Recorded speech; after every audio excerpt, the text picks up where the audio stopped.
So simply be.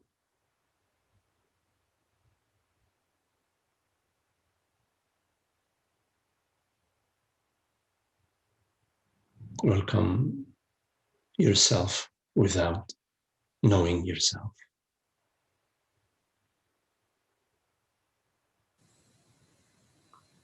To simply be this open, welcoming,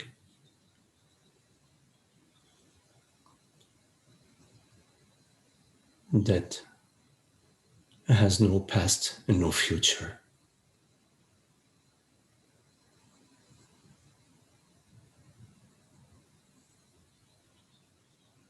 A fresh,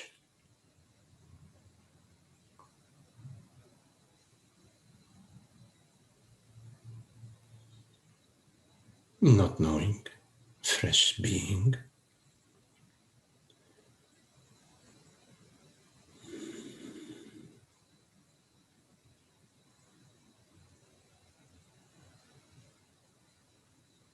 It is quite a wonder to be without limitations, without stories and conditions.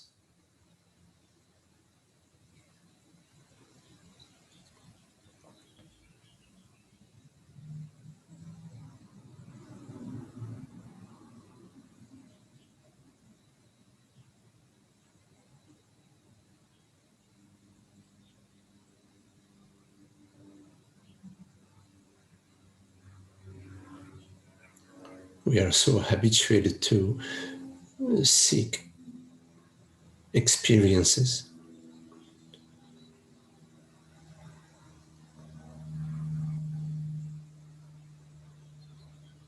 to avoid.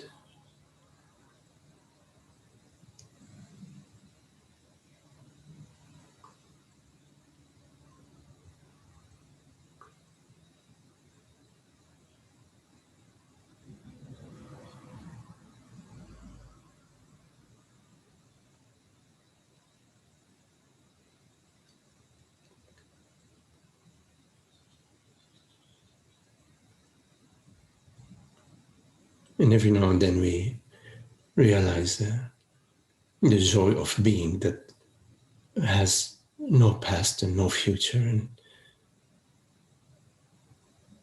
isn't seeking anything or avoiding anything.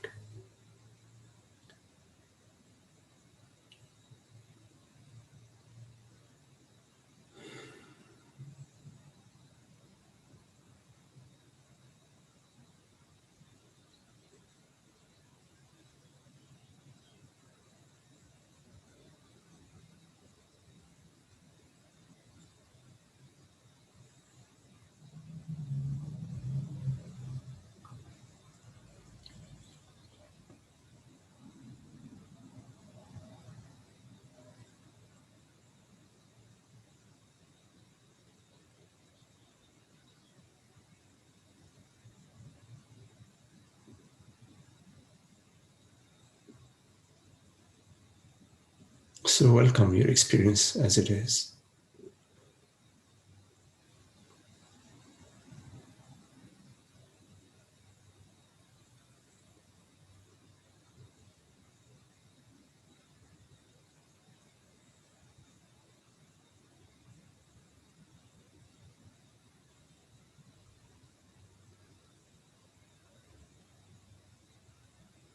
Without the need to divide it.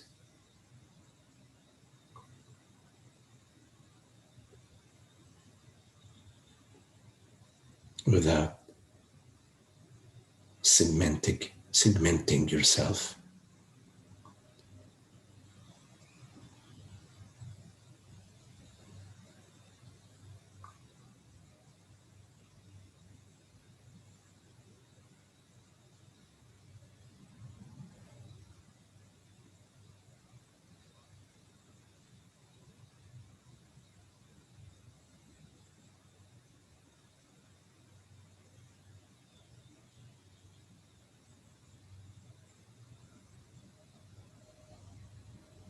the causeless peace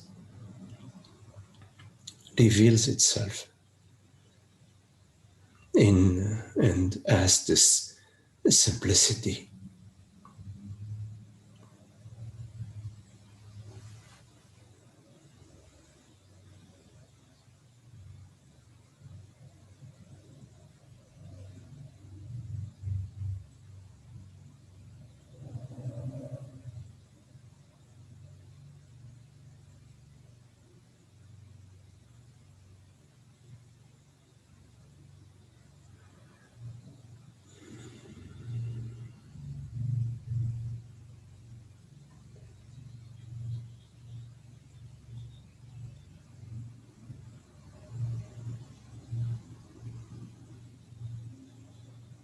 No need to compare.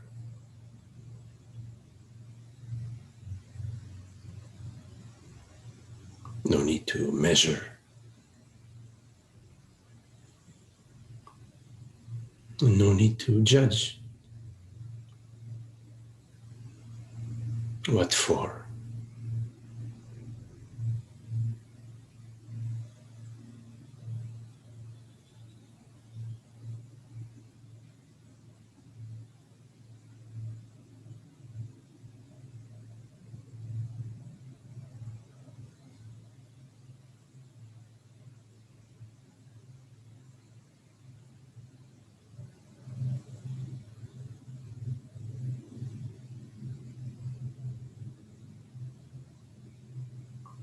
Although we are all conditioned to refer to ourselves as separate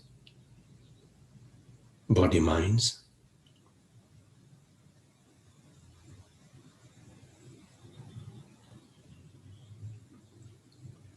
which is passed on to us from generation to generation.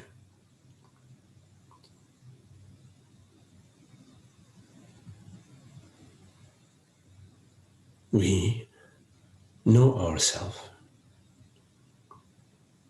this moment and every moment as this aware presence.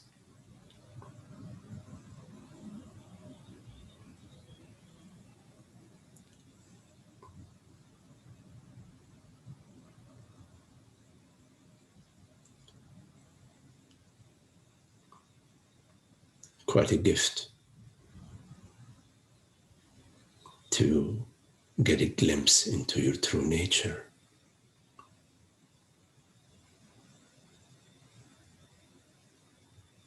A very rare and precious gift.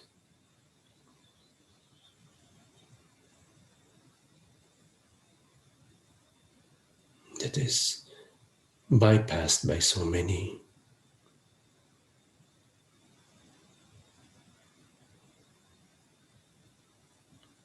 But all is well, just as it is.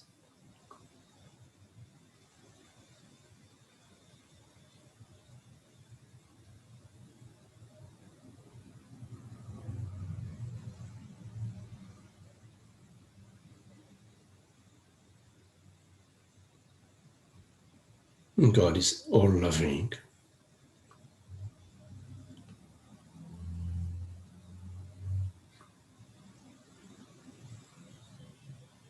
Creates all creation.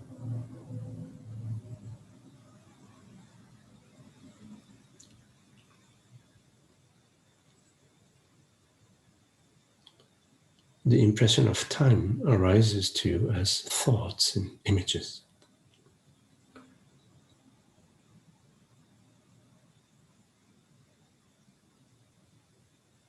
Perceptions.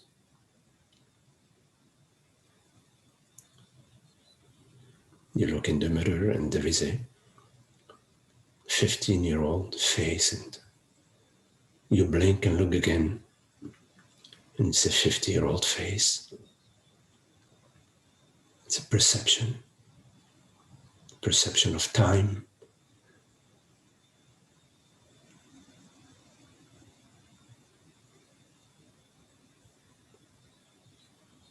although time appears to you, you do not exist in time.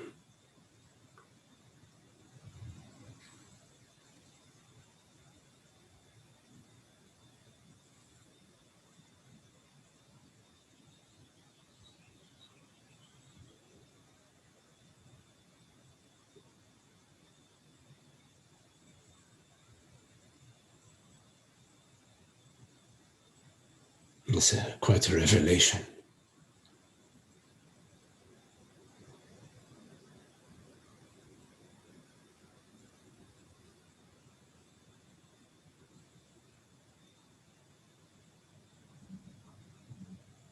The worries and the concerns about me in time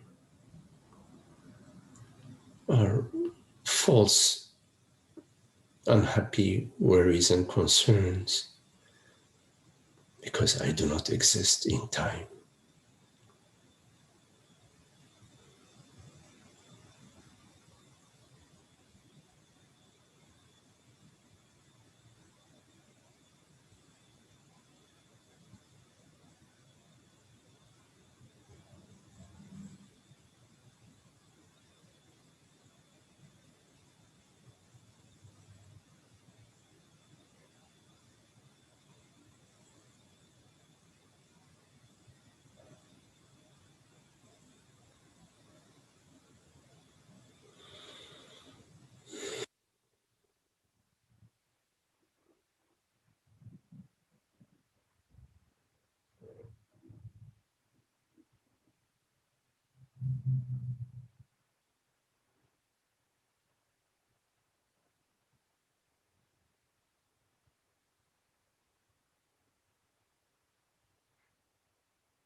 Form exists in time and space.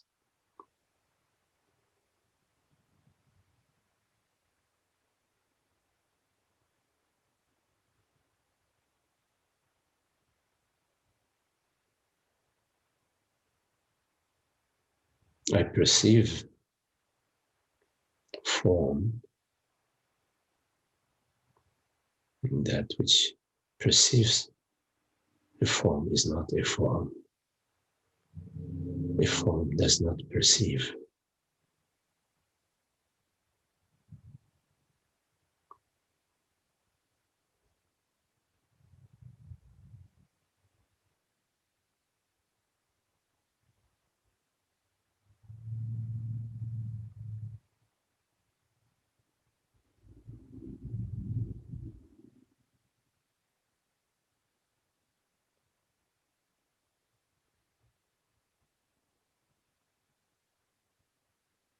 I am the formless self. But even these words are too much. But they're okay.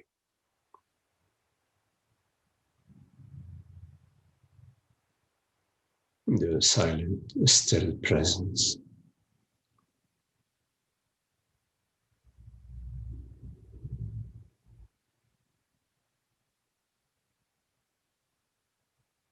The world appears to me, but does not disturb me. Why would I be disturbed by an appearance when I have no personal intention or goal fulfilled in myself as I am?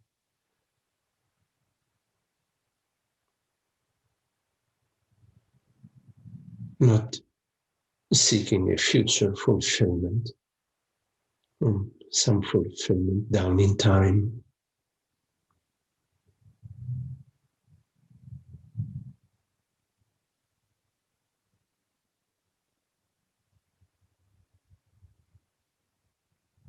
How could I find downstream that which is not present here right now?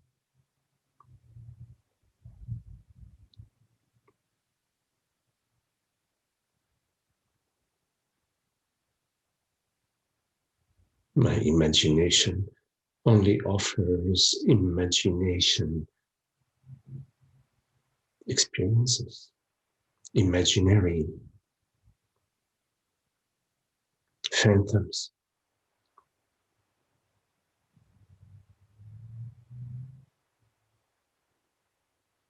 That which is right now in this moment.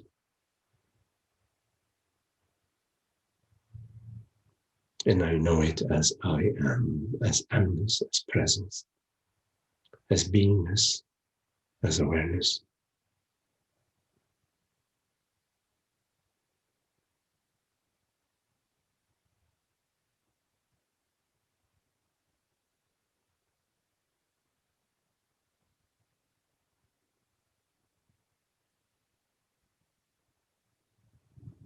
The world is made out of the same substance as my body is. My body and the world's body are one body.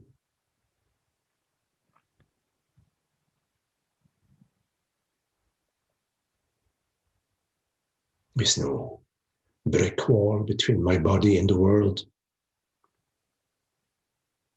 In the universe,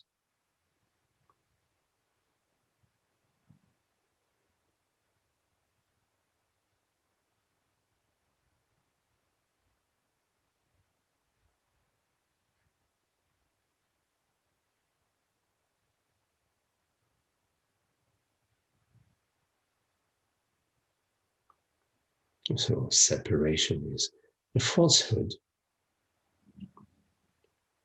The so-called me character, the past and the future, is a falsehood. Because there is no separation in God's kingdom.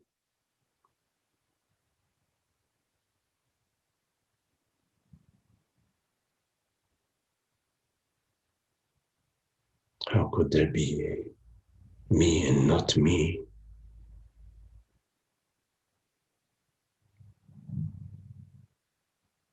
In truth,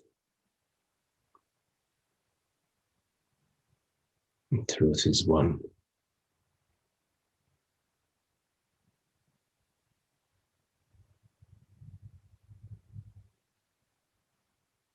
I am the light and the truth.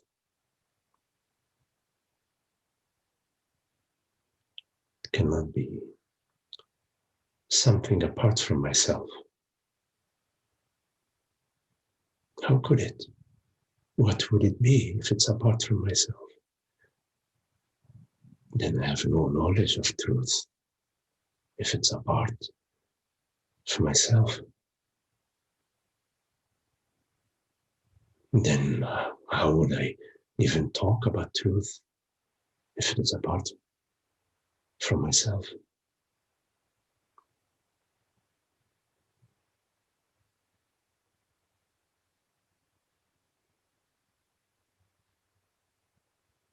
I love the beauty.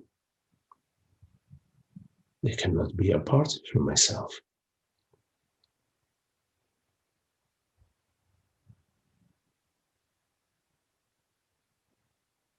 I would never know love and beauty if they were apart from myself.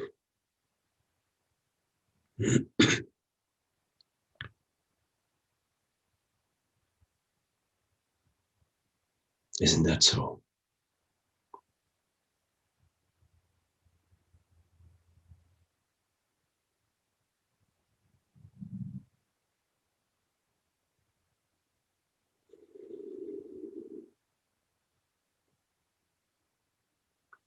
So I do not respond to the knock on the door when the knock on the door is the separate me with its stories about yesterday and tomorrow. It's stories about me and him and her.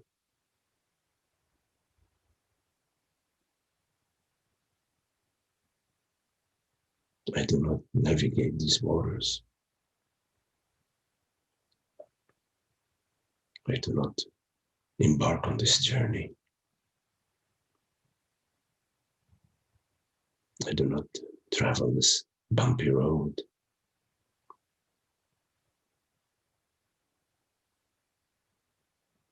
I do not separate myself from the universal consciousness, from God's being.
Okay, so if there are any questions, please go ahead.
Hey, Patrick.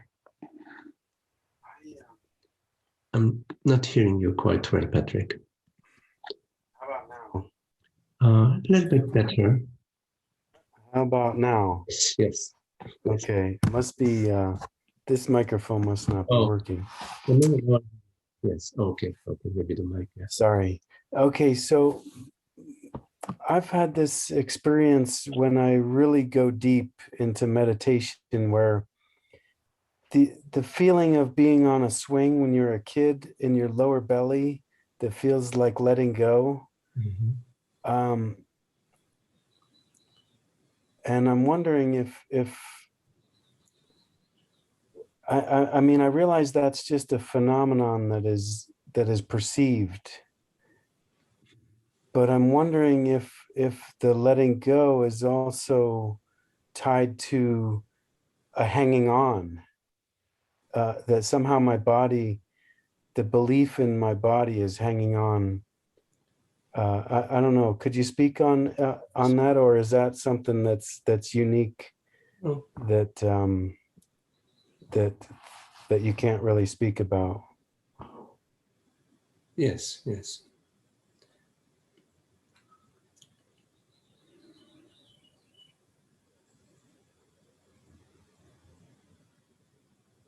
Yes.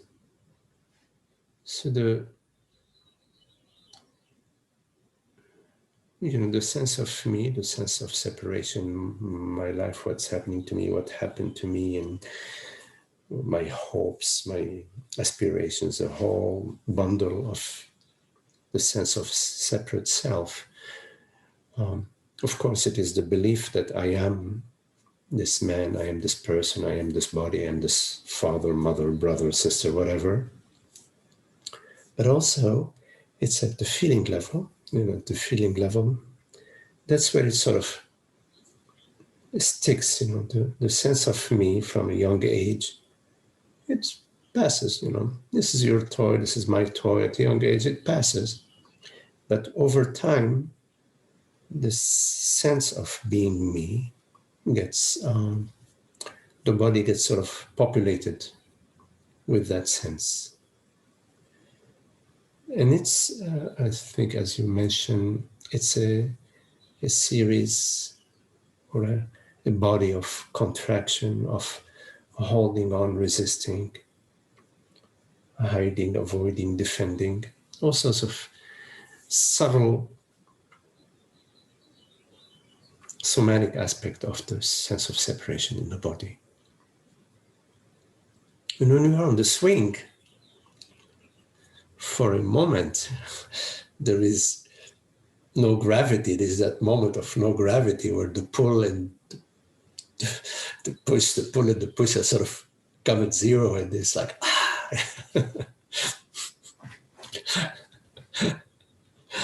when I was a kid, I used to, I'm sorry, when my kids were small and I used to drive them on the road, sometimes on the road you come to this sort of a bump, and for a moment you accelerate a little bit and you go, wee-hoo, the sort of a similar,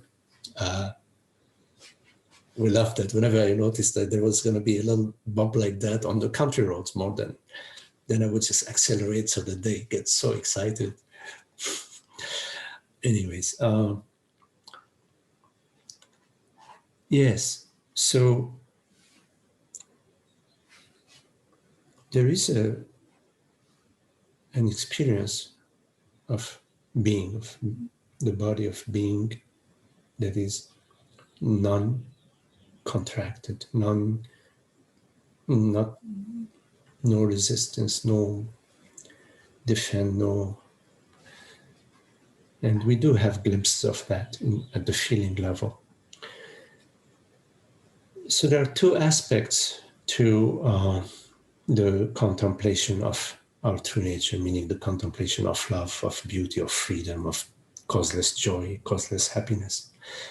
One aspect is the understanding that I am already that freedom, that I'm already this universal consciousness, this universal awareness, not a tall, short, female or male, or not a form, that I am this awareness. And that's one aspect of the understanding. So there is that contemplation, that inquiry into what am I? Then we come to an understanding that I am consciousness, I am awareness. And then there is a contemplation of, is this awareness dependent on the body? Is it dependent on the mind? What does awareness happen? What happens to awareness when the body dies? Is it dependent on the brain? Is it dependent on the world? So there is that contemplation that it helps you to deconstruct the subtle belief that consciousness is dependent on the body-mind. The other aspect of the contemplation, of the inquiry into our freedom, into our causeless freedom, is the depopulating or releasing from the body these nested sensations and impressions in the body of the separate me. And this is a more at the feeling level, not so much at the thinking level. So whenever you turn your attention to your body, and you may notice some places where there can be a release, there can be a relaxation. So you invite yourself to explore within yourself, sort of releasing, relaxing. It could be in your belly, in your chest, in your arms, in your face, in your eyes, your neck, your jaw, whatever. So it's an ongoing process of noticing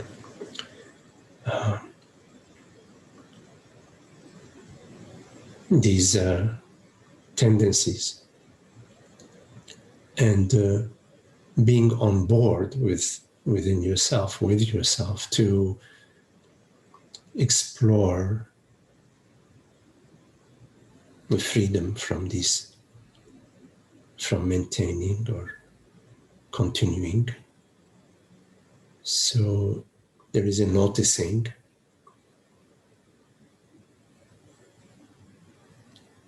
and there is sort of a silent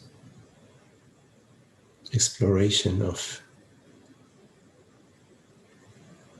being the space, the formless presence at the heart of this sensation. And be completely available as this presence. Not so much an interest in improving, overcoming, or bettering anything, just sort of the enjoyment of the exploration of the deep relaxation, the deep release. And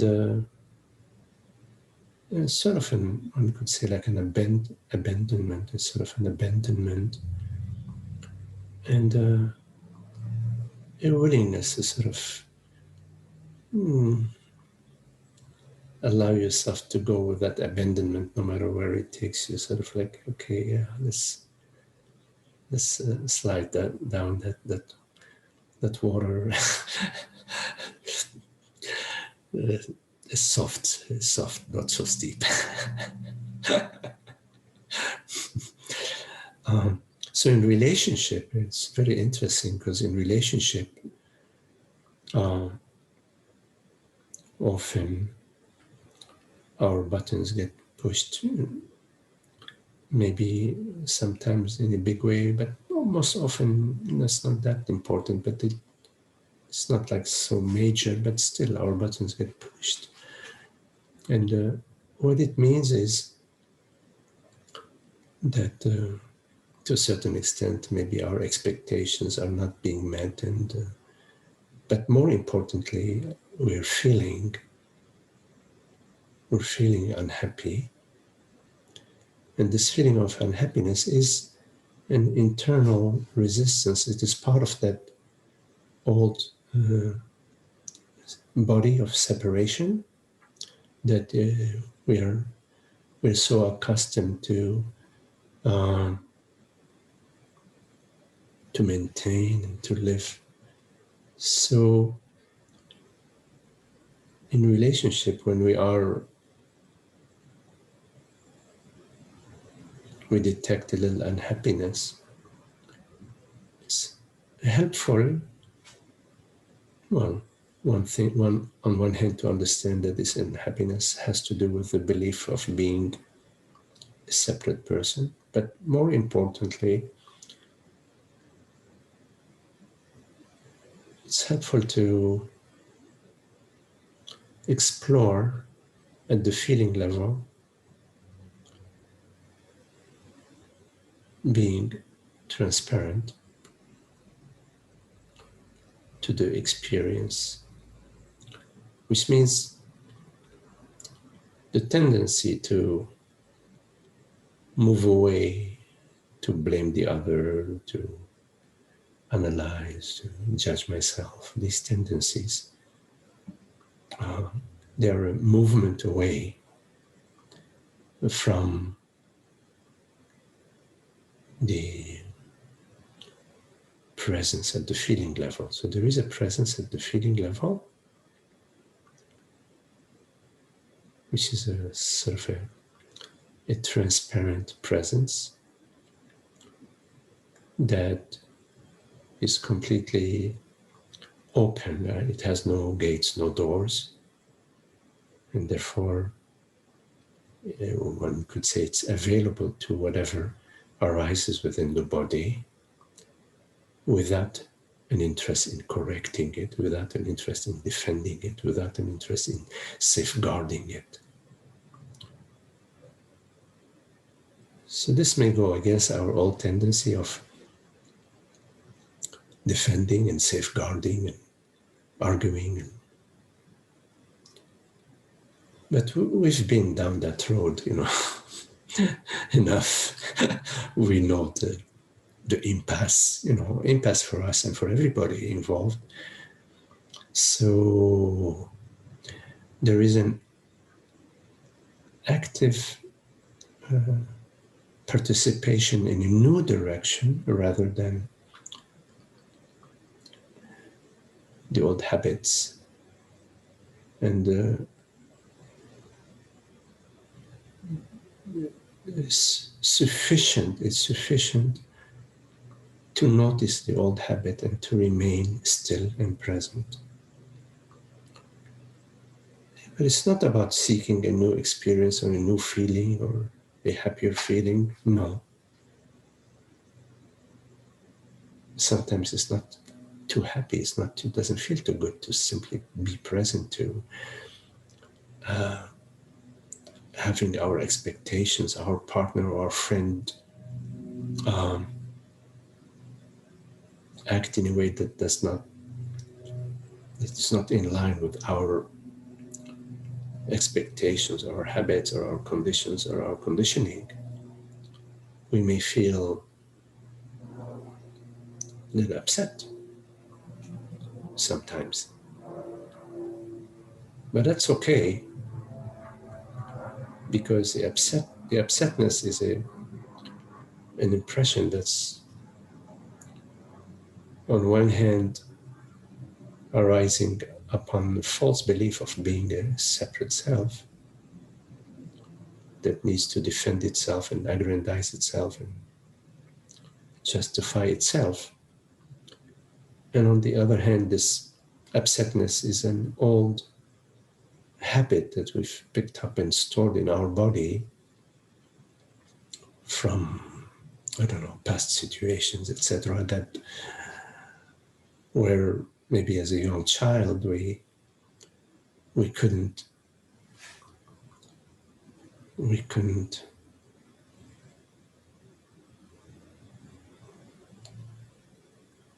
invite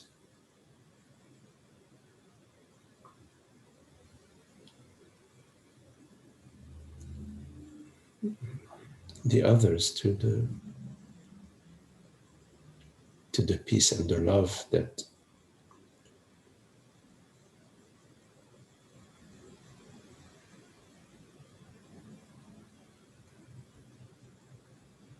as a young child we somehow knew but didn't understand.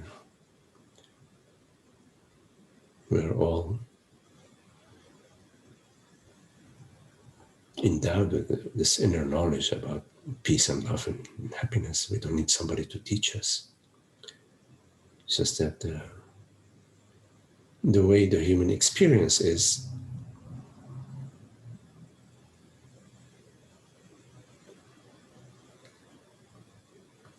there's a lot of ignorance and violence and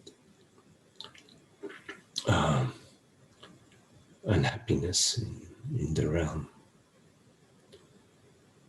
And somehow we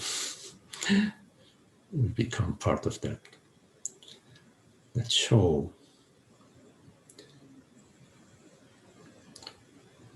So it's a very fortunate thing that at some point we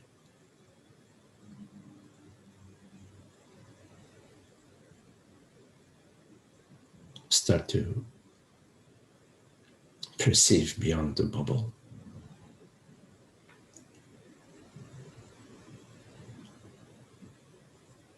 So the path of the feeling level, the path of the feeling is a very, very important path. And although I speak of two paths, they go hand in hand.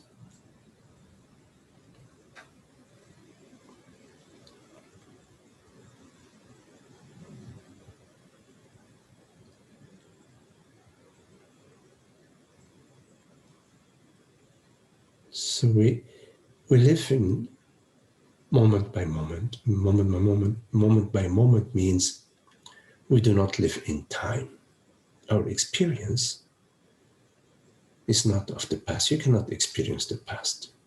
It's impossible. You cannot go to 5 minutes ago. You can't. It's not possible to experience the past or to go to 5 minutes from now in the future. So the totality of our experience is the totality of awareness, presence, taken on the form of this perception, this sensation, this experience. So we have available to us this experience. And so the question is, how do we live it? Do we live it repeating the old patterns of defending, blaming, accusing? What's so lovely about that? What's so lovely about throwing mud onto this pristine moment of being?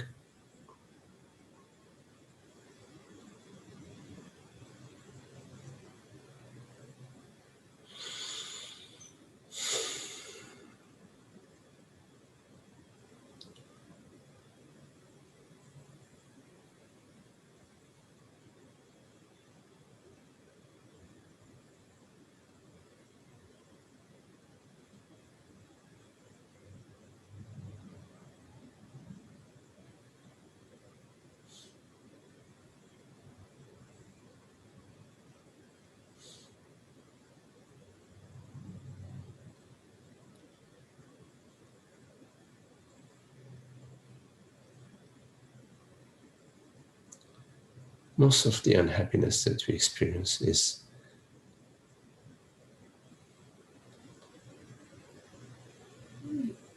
with regard or in regard of past and future,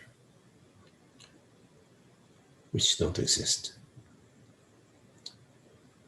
Don't exist meaning they're never part of our experience. We never experience the past or the future.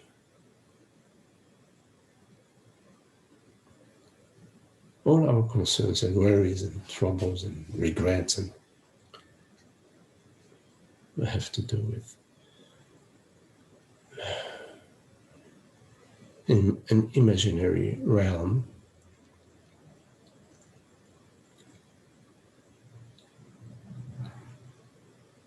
while we have available to us this moment of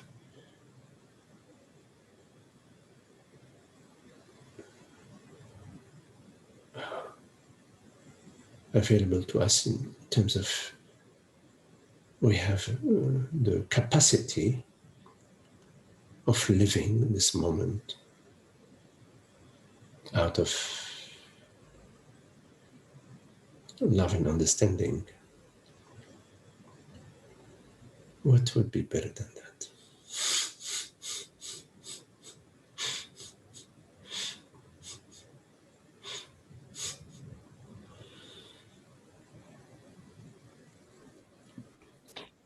Thank you so much, Magdi. These sessions are invaluable. I appreciate you so much.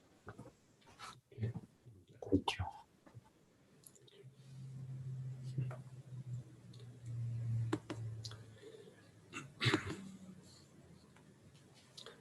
Hola, Maria. Any questions?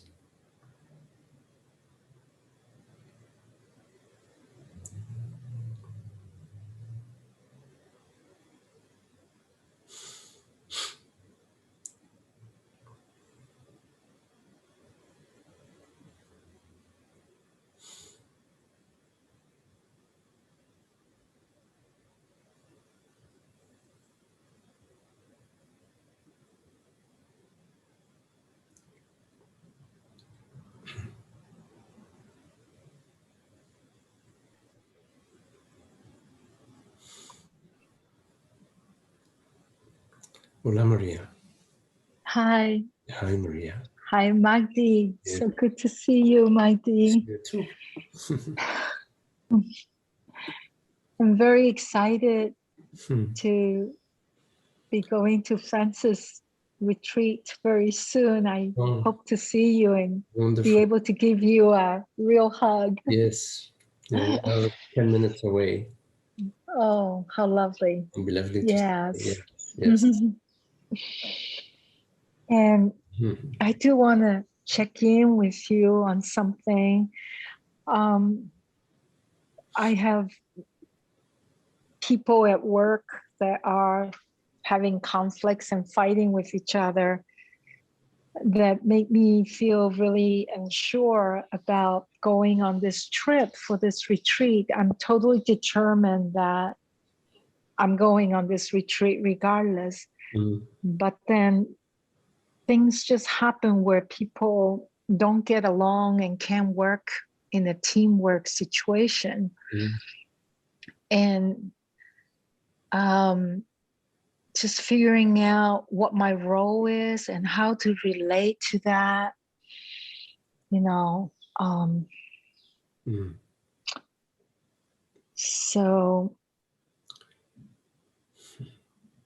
yes, and maybe just something that needs a little patience.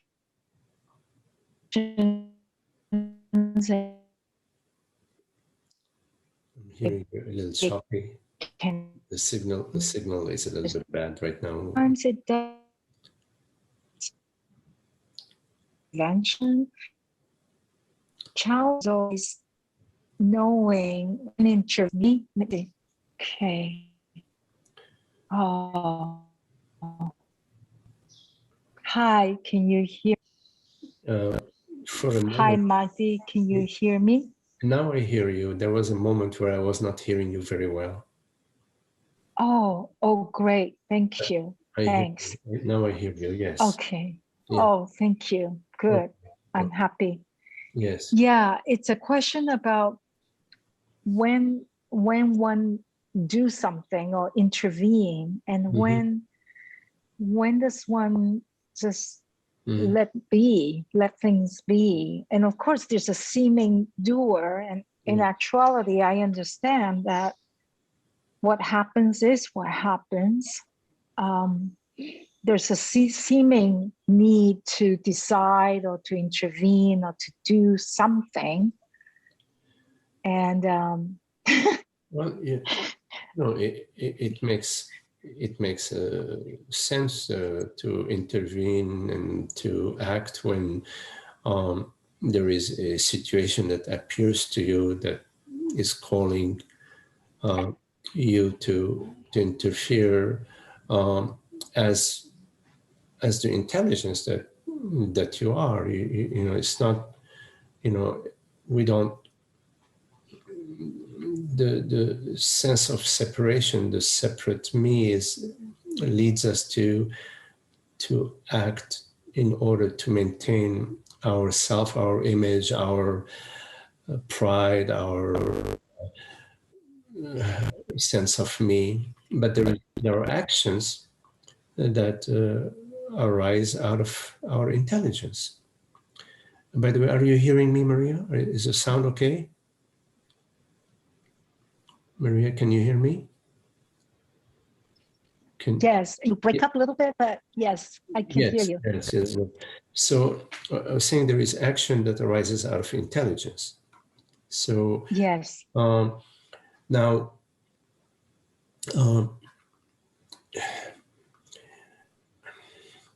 so in terms of when do you intervene and when you don't intervene, it's a mixture.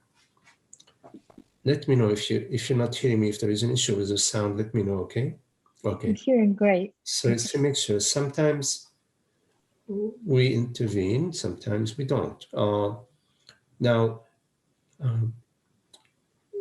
we may have a tendency, it's possible, I don't know, to sort of everything, we have to sort of run the entire show, you know. And when we do have this tendency, then that's what happens. We become indispensable. We become, we cannot leave. We've got to be on that boat, you know, day and night. So I would say that in terms of your freedom, because you're working with a lot of people, it's important for you to be able to let go to a certain extent, to let go, to trust the people around you to find their way, to, even if they're going to bump their head here and there, to find their way. This is important for your freedom. And also it gives the people who are working with you their more of their freedom. They're capable of exploring their own decision making. Now, it could be that there may be in the basket some bad apples. A bad apple would be a repeat offender. The situation where certain particular people, there are a lot of difficulty that people have with them. If you find that quite a few people have difficulty with person X, then you really need to deal with that. It's sort of difficult, you know, because it may sometimes seem to you that you have to now go against, maybe speak to a person about their feeling. Maybe there may be a thing about how they view themselves and their feelings. So, but in business, it's not so much about the feelings, although you have to also know how to talk with people. But you may make a decision that will make a certain person unhappy, but it's okay. It's good for the crew, you know, the entire crew. And this you don't know ahead of time, but you know, you know it as it's happening. So you're speaking about some sort of conflict between people. It's always conflict between people, okay? It just has to be in such a way it doesn't hurt your business. So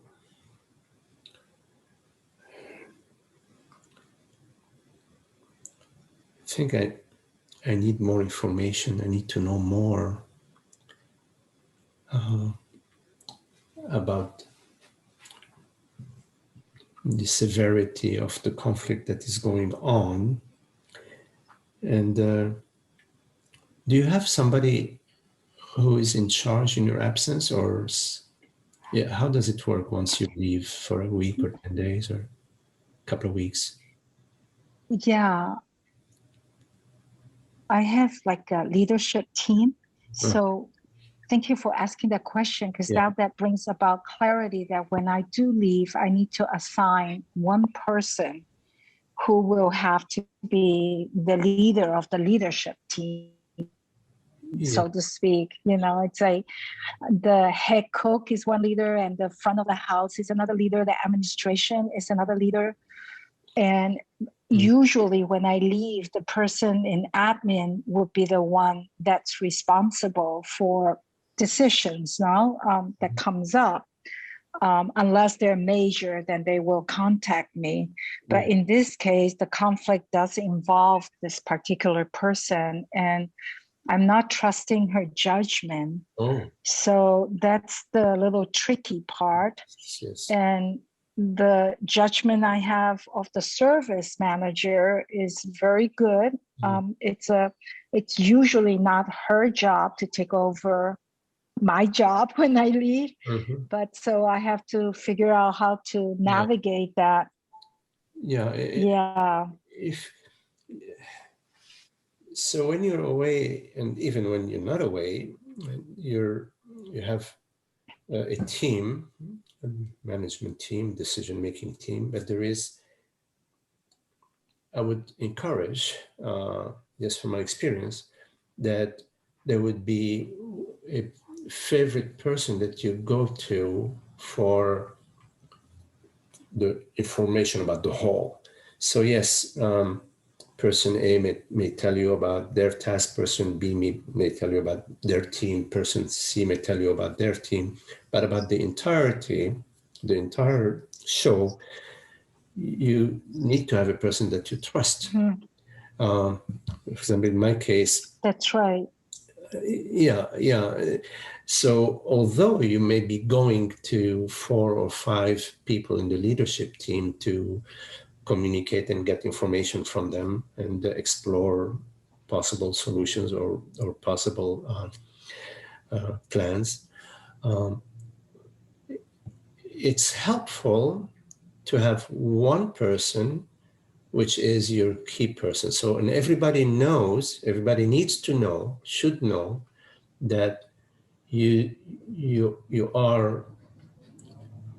have a designated person. You don't need to make it official. It's just by your very action, by the very fact that you call this person 10 times and you call everybody else 3 times. By that very fact, it establishes in the grapevine that, okay, this is the person that Maria works with and goes to. It doesn't have to be like a person that would be an authority on top of everybody else, but it's a person that everybody knows that you are they're your go-to person, and they would have a certain decisions that they're able to make that others can't make. For example, in your absence, writing checks, for example, as an example, would not be designated to the team. It would be designated to that one person. That's a sort of a power position, because writing the checks, it's not power over somebody else, but it's a power position within the organization. Somebody who processes the orders, who says yes, this is what we need to order, and people come to this person for the final. Now, if you do have such a person, and it's that person that you're having a trust issue with, or some other sort of issue with, at this point, given that you're leaving in soon, you just need to patch it as best you can. Yes. But you will need to deal with that in a more decisive manner, because it's quite important for you to have the go-to person. Your go-to person has to be somebody that, even though they're not 100%, there aren't any important issues. If there are important issues, then you need to train them better. You need to explain to them better how you want to run things, or in some cases, you may want to replace them.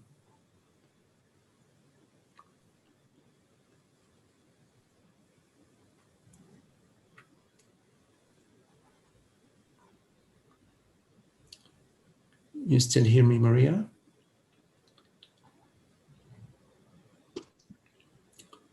Are you back? Yes, yes. Okay. I just lost you a little bit, but Yeah. I heard most of it. Yes, I totally hear you. Yeah, Okay. I really appreciate you have really helped me clarify this. I have a really great sense now. I feel very much at peace of what steps needs to be taken. Okay. So I really appreciate it. Thank you Yeah. so much, Okay. Magdi. Okay. Thank you. Okay. Lovely to see you.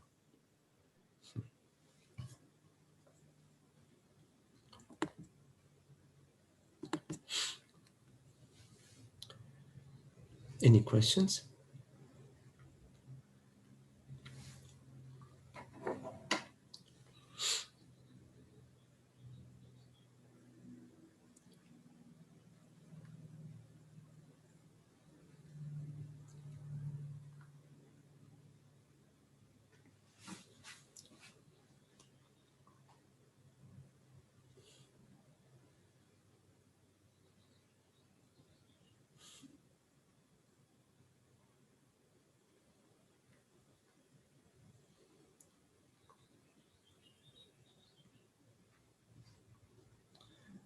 Yeah, it's important that in your work life also that there is a harmony, a certain balance, so that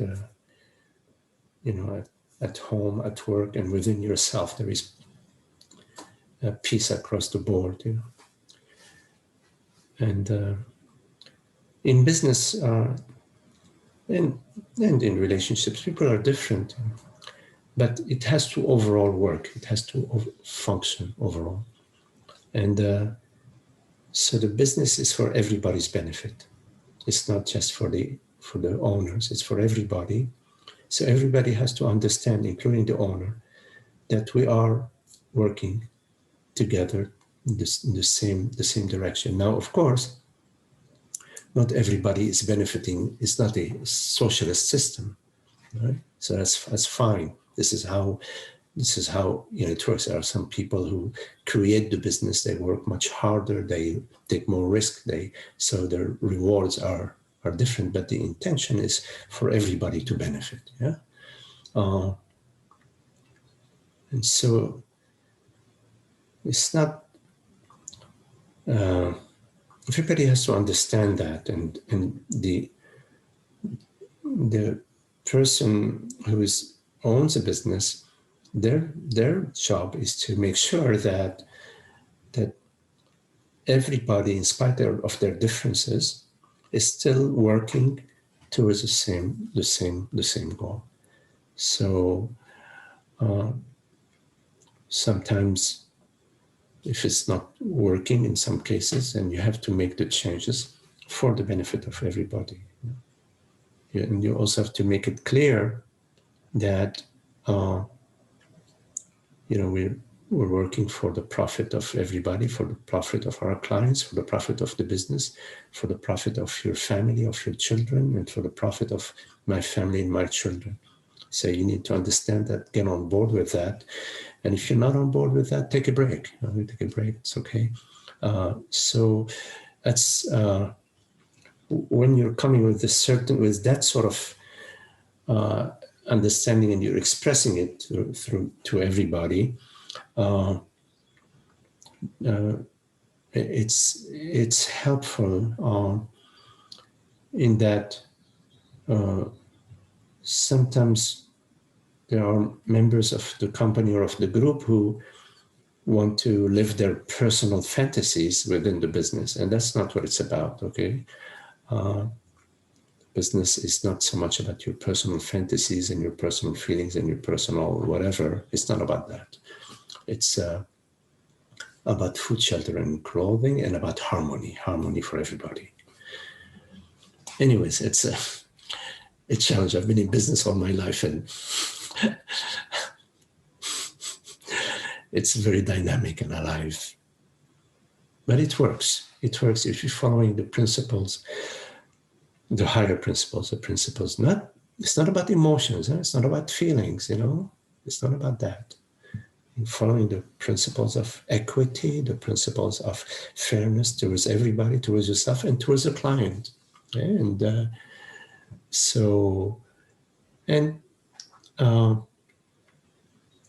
everybody has to do their part. And so sometimes there are little hiccups here and there, but overall, it should work. It's your business to make it work. It's so beautiful, Magdi, because a lot of times I just feel like throwing in the towel and just say, enough. I just don't want to deal with this anymore, Kind of feeling. Yeah. But in time, same time, the world you're saying it will also. I'm losing you, Maria. Like I just want to be in satsang, saying, yeah. Life is satsang. Hi. Yeah. We're having a connection issue. Right. Satsang. Okay, I'm not sure that I heard everything you said, Maria, because we have a connection issue. But in terms of satsang and life, there is, as I was just sharing earlier with Patrick, that life is satsang. Life is meditation. So we bring our meditation, our life, our understanding, in our life we live our understanding, and so living our understanding is what establishes this understanding in our life, in our feeling state, in our relationship. Yes. So no, don't say. I didn't hear you really well, so I'm not sure what you were saying, but it's important not to separate the work from the self. Life and the self are one. The experience, the appearance, and the inner and the outer are one. Now, of course, it's really important to find a balance, a peaceful way in your life and peaceful way within yourself. So the peace within you, if it's not being lived in your life, what's the point? It has to be lived, And yes, sometimes maybe we're doing too much and we can reduce the volume. Sometimes we're following old habits. We need to sort of take a look at that. Say, wait a minute, is there another way? Yeah. So, like in my case, like I retired. Left. Virginia, moved to California, but somehow the business is still going, and I'm still involved in the business at a distance. Lots of delegation, lots of communication, sharing, and so the philosophy is that, okay, well, there's still business going on. Well, there are people who can make a living and benefit from that. There are clients who can benefit from that. So I'm just sort of exploring that in a, it's a very alive and dynamic. We never know how it unfolds.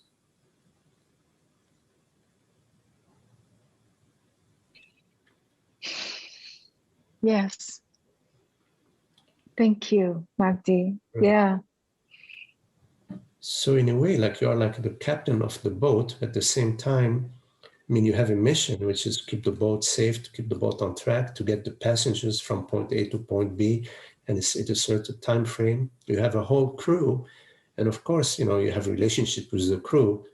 This is very lovely, very nice.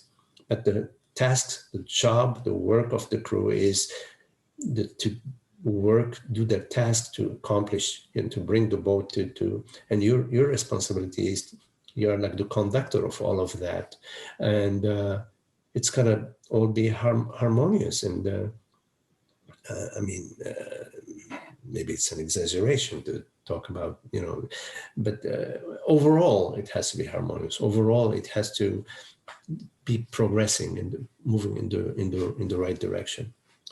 And so if as a captain, you are in your emotions, you're in your fears, you're in the, well, I don't want to disappoint this person, I don't want to hurt this person's feelings. And if you are in your emotions and your feelings, it's going to affect it's going to affect the functioning of the ship. Mm-hmm. Mm-hmm. Mm-hmm. Yes.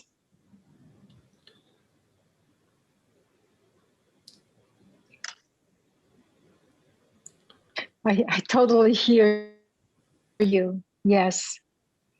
You. I really love that metaphor about being the captain of the boat.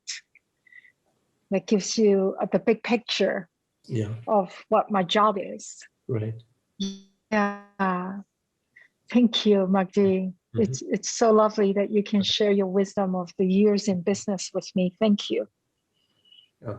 You also have to look at the dollars and cents. You know, it's very important to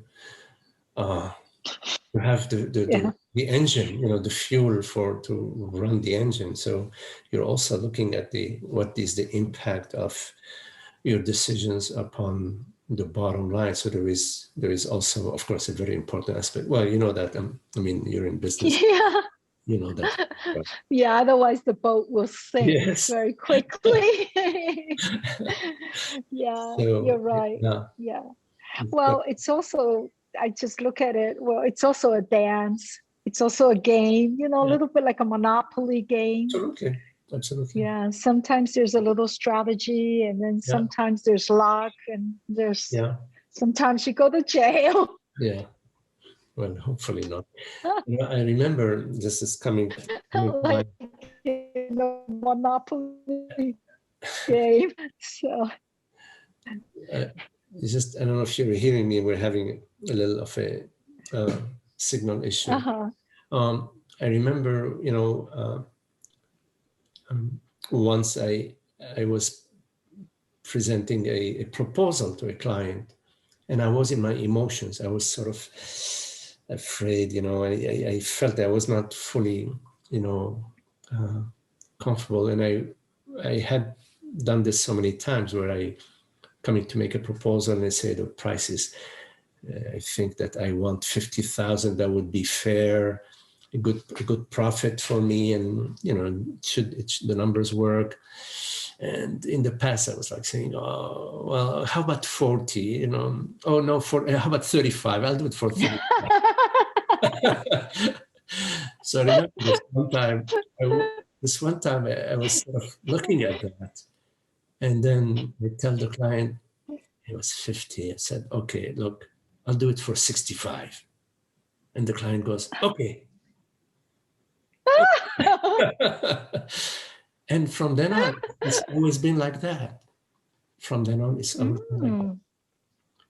So I only work with clients where if the price is 50 and I bid 65 and they say, okay, then these are the clients I work with. Just sharing the story. Got it. Wonderful. That's beautiful. Thank you. Okay.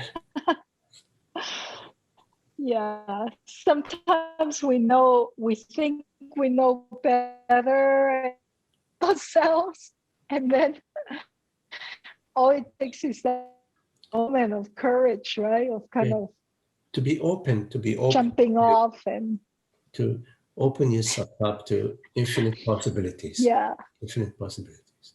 Yes. To the abundance, the God's abundance, you know. It's not just for you, for everybody, you know. For everyone, including yourself, yes. So to go in that direction, trust that direction.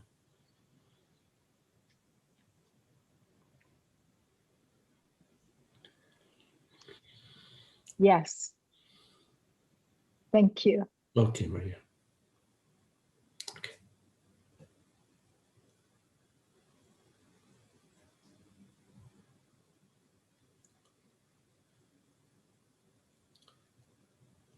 Any questions?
Okay. So, very lovely to be with you. Thank you all. Anna Maria, hello Anna, Patrick, Holly, hello Holly, Holger, Maria, hey Grace, Kelly, hello Kelly, hi Marga, Karen, hello Karen, Zoe. Thank you all. Thank you, Magdi. Thank you. Thank you, Magdi. Thank you.